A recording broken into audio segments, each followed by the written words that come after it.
Hello friends, welcome to my channel. இன்றைக்கி நம்ம பார்க்க போகிறது ஒரு சூப்பரான வீடியோ தாங்க. கொல்லா புட்டு எப்படி செய்கிறதுங்கிறத நம்ம பார்க்க போகிறோம். வாங்க வீடியோக்குள்ளே போகலாம். அதுக்கு ஃபஸ்ட்டு பார்த்திங்கன்னா அரிசி வந்து நல்லா நமக்கு தேவையான அளவு பார்த்திங்கன்னா அரிசியை கழுவி நம்ம நிழலில் காய போட்டு எடுத்துக்கணும். அதிகமான வெயில் படுற இடத்துல வேண்டாம். நிழலில் காய போட்டு எடுத்து மிக்ஸி ஜாரில் போட்டு இப்போ நான் பவுட்ரு பண்ணி எடுத்தாச்சு. பாருங்கள், லைட்டாக பருப்பருன்னு இருக்கணும். ரொம்ப நைஸாகவும் அரைக்கக்கூடாது, ரொம்ப பருப்பருன்னு இருக்கக்கூடாது. தொட்டால் ஓரளவுக்கு பருப்பருன்னு இருக்கிற மாதிரி அரைச்சிக்கணும். அரைச்சிட்டு இப்போ நம்ம பார்த்திங்கன்னா அதில் உப்பு கலந்த தண்ணியை தெளித்து நல்லா ஈவனாக அதை மிக்ஸ் பண்ணிக்க போகிறோம்.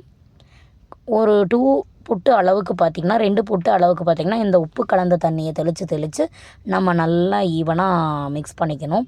இந்த மாதிரி மிக்ஸ் பண்ணும்போதே நீங்கள் பாருங்கள், கையில் தொட்டு பாருங்கள், நல்லா சாஃப்டாக இருக்கும். அதிகமாக உப்பு தண்ணி வந்து தெளிச்சிங்கனாலும் உப்பு அதிகமாக போயிடும். கொஞ்சம் உப்பு தண்ணி தெளித்து நீங்கள் இது பண்ணிக்கலாம். பாருங்கள், இப்போ அரிசி வந்து நம்ம எந்த அளவுக்கு வேணும்னாலும் ப்ரிப்பேர் பண்ணிக்கலாங்க. ஒரு 2 டைம்ஸ் குக் பண்ணுற அளவுக்கு, 3 டைம்ஸ் குக் பண்ணுற அளவுக்கு கூட நம்ம பண்ணிக்கலாம். 1 மந்த் அளவுக்கு கூட அரிசியை மட்டும் நம்ம பவுட்ரு பண்ணி மிக்ஸி ஜாரில் போட்டு எடுத்து வச்சுக்கலாம். இந்த மாதிரி தண்ணி தெளித்து குக்கில் வைக்கிற போது மட்டும் இந்த மாதிரி நம்ம பண்ணிக்கலாம். இப்போ பாருங்கள், தொட்டு பார்த்தா நல்லா சாஃப்டாக இருக்கணும். இந்த மாதிரி இருக்கணும். தேங்காய் வந்து துருவி ரெடியாக எடுத்து வச்சுருக்கேன். அவ்வளோதான் இதுக்கு. அப்புறம் பார்த்திங்கன்னா கொண்டக்கடலை குழம்பு. இந்த மாதிரி இந்த நம்ம மிளகு குழம்பு மாதிரி வச்சிட்டோன்னு வைங்களேன், கொல்லா புட்டுக்கு சூப்பராக இருக்கும். சிக்கன் குழம்பு, மட்டன் குழம்பு, காளான் எல்லாமே வந்து பார்த்திங்கன்னா இந்த கொல்லா புட்டுக்கு வந்து சூப்பராக இருக்கும். அப்புறம் இந்த கேரளாவில் பார்த்திங்கன்னா கேரளாக்காரங்க பார்த்திங்கன்னா மேக்ஸிமம் வாழைப்பழம் வச்சு கூட இந்த கொல்லா புட்டு சாப்பிடுவாங்க. அந்த மாதிரி எல்லாருக்கும் அது விரும்ப மாட்டாங்கன்னு நினைக்கிறேன். இந்த மாதிரி குழம்பு வச்சு சாப்பிட்டா சூப்பராக இருக்கும். இப்போ பார்த்திங்கன்னா நம்ம வந்து இட்லி பாத்திரத்தில் எந்த அளவுக்கு தண்ணி ஊற்றுவோம் இட்லி வேகிறதுக்கு, அந்த மாதிரி 1/4 மடங்கு அளவுக்கு அந்த கொல்லா புட்டு பாத்திரத்தில் தண்ணி வச்சு தண்ணி காஞ்சதுக்கப்புறமா பார்த்திங்கன்னா புட்டு நான் வந்து போட்டுட்ருக்கேன். புட்டு மாவு ஃபஸ்ட்டு எடுத்தோன்னே பார்த்திங்கன்னா தேங்காய் வந்து ஒரு கைப்பிடி போயிட்டுருக்கேன். அதுக்கப்புறம் பார்த்திங்கன்னா புட்டு மாவு ஆட் பண்ணிக்கிறேன். நமக்கு வந்து லென்த்தாக வந்து ஒரு புட்டாகவே வேணும் அப்படின்னா இடையில தேங்காய் போடாமல் அப்படியே நம்ம லென்த்தாக புட்டு மாவு மட்டும் போட்டுக்கலாம். நாங்கள் வந்து பார்த்திங்கன்னா இந்த குழலில் பார்த்திங்கன்னா 2 புட்டாக வர்ற மாதிரி நம்ம பண்ண போகிறோம். அதுக்கு பார்த்திங்கன்னா பாதி அளவுக்கு புட்டு மாவு போட்டு இடையில கொஞ்சம் தேங்காய் போட்டுக்க போகிறோம். மறுபடியும் ஃபுல்லாக புட்டு மாவு போட்டுட்டு மேலே டாப்பில் கொஞ்சம் தேங்காய் வந்து அதிகமாக ஆட் பண்ண தான் புட்டு வந்து செம்ம டேஸ்ட்டாக இருக்கும். நீங்கள் ஒரு தடவை குக் பண்ணி பார்த்துட்டிங்கன்னு வைங்களேன், கண்டிப்பாக தேங்காய் வந்து கொஞ்சம் அதிகமாக யூஸ் பண்ணுவீங்க. இப்போ நம்ம ஃபுல்லாக போட்டாச்சு. அந்த புட்டு பாத்திரத்தில் வச்சாச்சு. மூடி போட்டு நம்ம மூடி வச்சிடலாம். 10 to 15 மினிட்ஸ் தாங்க. கொல்லா புட்டு வந்து வெந்துருச்சு அப்படிங்கிறத நம்ம எப்படி கண்டுபிடிக்கணும் தெரியுங்களா? மேலே வந்து ஆவி வரும். அந்த ஆவி வந்து லைட்டாக மணமாக வரும்போதே வெந்துருச்சு அப்படிங்கிறது தெரிஞ்சிடும். 10 to 15 மினிட்ஸ்லேயே வந்து நமக்கு இது சூப்பராக பாயில் ஆகி வந்துடும். ஃபஸ்ட்டு புட்டு வந்து எப்படி வரும் தெரியுங்களா? பாருங்கள், நம்ம தோசைக்கல்லில் தோசை ஊற்றினோம்னா ஃபஸ்ட்டு தோசை எப்படி வரும்? உடஞ்சி தானே நமக்கு தோசை வரும். அதே மாதிரி புட்டும் நமக்கு உடஞ்சி தான் கிடைக்கும். ஆனால் இருந்தாலும் இதை நான் காட்டக்கூடாதுன்னு நினைக்கல. ஒரிஜினாலிட்டியாக உங்களுக்கு தெரியணும் அப்படிங்கிறதுக்காக அந்த உடஞ்ச புட்டே நான் காட்டியிருக்கேன். நெக்ஸ்ட்டு புட்டு பாருங்கள் எவ்வளோ அழகாக வந்திருக்குன்னு. அடுத்தடுத்த புட்டுக்கள் பார்த்திங்கன்னா அழகழகாக நமக்கு வரும். அதே மாதிரி அடுத்த புட்டு வைக்கும்போதும் பார்த்திங்கன்னா கொஞ்சம் அந்த பாத்திரத்தில் நம்ம இட்லி பாத்திரத்தில் தண்ணி ஊற்றுவோம்ல, அந்த மாதிரி ஊற்றுக்கணும். அதே மாதிரி அந்த தண்ணியும் தெளிச்சுக்கணுங்க. அப்பப்போ ஒவ்வொரு புட்டுக்கு இடையில லைட்டாக தண்ணி தெளிச்சுக்கணும். அப்போ தான் அந்த மாவு வந்து சாஃப்டாகவே இருக்கும் நமக்கு. இப்போ தேங்காய் போட்டாச்சு.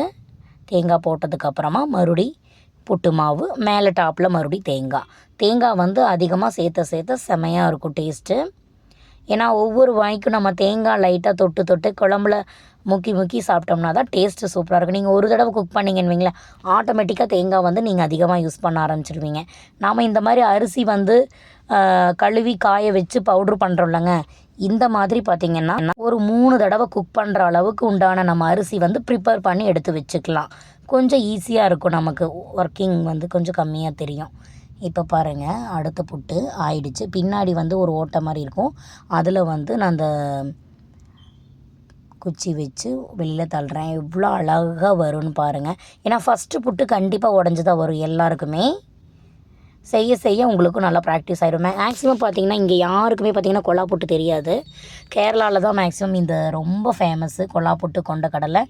அம்மா வந்து கேரளாக்காரங்க. அவங்க வந்து ரொம்ப எக்ஸ்பர்ட், இது சூப்பராக செய்வாங்க. நானும் இப்போ தான் பழகிக்கிட்டு இருக்கேன்.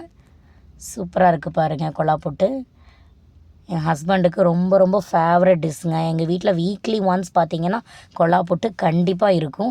நான்வெஜ் சிக்கன் குழம்பு மட்டன் குழம்புக்கெல்லாம் இது வேறு லெவலாக இருக்கும்.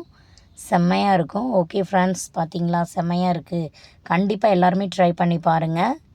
எல்லாம் கொல்லா புட்டு வந்து ரொம்ப கஷ்டமான ஐட்டம் அப்படின்னு நினைப்பாங்க. அப்படியெல்லாம் இல்லை, ரொம்ப ஈஸியாக குக் பண்ணக்கூடியது தான். அரிசி மட்டும் நம்ம முதலே ப்ரிப்பேர் பண்ணி வச்சிட்டோன்னு வைங்களேன், ரொம்ப ஈஸியாக நம்ம குக் பண்ணிடலாம். அப்புறம் பார்த்திங்கன்னா இது வந்து பச்சரிசியில் தான் அதிகமாக செய்யணும். பச்சரிசி பட் ஆனால் நம்ம புழுங்கல் அரிசிலையும் செய்யலாம். பச்சரிசி வந்து நிறைய பேர் செய்கிறாதுன்னு சொல்லுவாங்க. அதுக்காக பச்சரிசிக்கு பதிலாக நம்ம புழுங்கல் அரிசியும் ஆட் பண்ணி செய்யலாம். அதுவும் நமக்கு ரெண்டுமே வந்து பார்த்திங்கன்னா நல்லா சாஃப்டாக நல்லா டேஸ்டியாக இருக்கும். இந்த டைம் பார்த்திங்கன்னா நாங்கள் பச்சரிசியில் தான் செஞ்சோம். நெக்ஸ்ட் வீக் நாங்கள் செஞ்சபோது பார்த்திங்கன்னா புழுங்கல் அரிசியில் செஞ்சோம். அதுவும் சூப்பராக வந்துருச்சுங்க எங்களுக்கு. இது 2 அரிசிலையுமே செய்யலாம். பச்சரிசி சேராதவங்க புழுங்கல் அரிசிலையும் செய்யலாம். சூப்பரான கொல்லா புட்டு கொண்டக்கடலை ரெடி ஆயிடுச்சு பாருங்கள், சூப்பராக இருக்குது. மார்னிங் பிரேக்ஃபாஸ்ட்டுக்கு மட்டும் இதை சாப்பிட்டுட்டோன்னு வைங்களேன், மத்தியானம் நமக்கு பசிக்கவே பசிக்காது. அவ்வளோ இதாக இருக்கும், செம்மையாக இருக்கும். ஒரு ஆள் 2 புட்டு சாப்பிட்டாங்கன்னா அப்படின்னா வேறு லெவலாக இருக்கும், செம்மையாக இருக்கும். ஓகே ஃப்ரெண்ட்ஸ், சேனல் பிடிச்சிருந்தால் லைக் பண்ணுங்கள், ஷேர் பண்ணுங்கள், சப்ஸ்கிரைப் பண்ணுங்கள். நெக்ஸ்ட் ஒரு சூப்பரான வீடியோவில் வரேன். வாங்க எல்லோரும் சூப்பரான கொல்லா புட்டு கொண்டக்கடலை சாப்பிட்லாங்க. பாருங்கள், நல்ல குழம்பு அதிகமாக ஊற்றி நல்லா குழச்சி அடித்தோம்னா வேறு லெவலாக இருக்கும். ஓகே ஃப்ரெண்ட்ஸ், டாட்டா, பாய் பாய்.